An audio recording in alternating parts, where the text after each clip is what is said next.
It's very deep inside me, but I feel there's something you should know.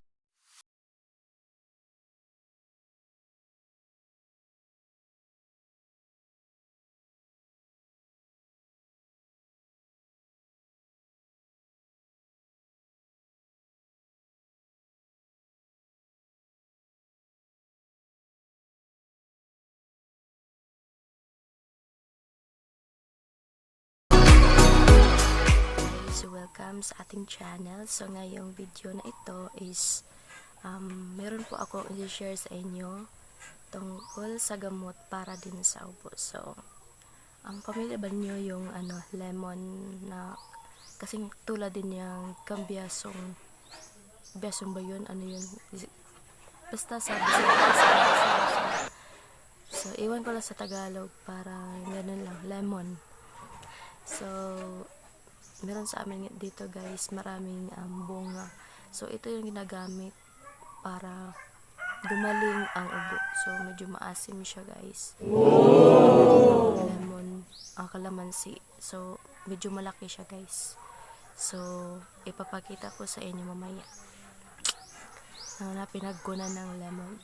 So ang gagawin natin guys is yung lemon guys is hihiwain tapos ilagay sa tubig, tapos yun yung gawin mong tubig pang araw-araw, so para medyo bumaba yung para mawala madali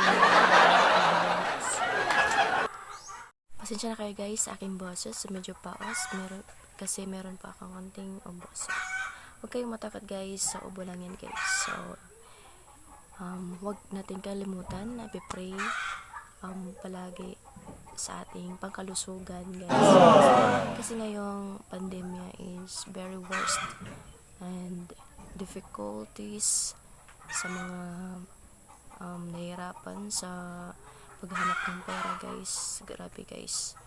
So i-pray natin guys palagi na I hope mabalik na sa normal yung dati guys, para maiwasan ang mga problema hinanakit sa buhay, hinanakit sa buhay, humugot siya. So ayan guys, walang ipakita ko sa inyo mamaya guys. It's very deep inside me, but I feel there's something you should know. A few moments later, sa inyo guys yung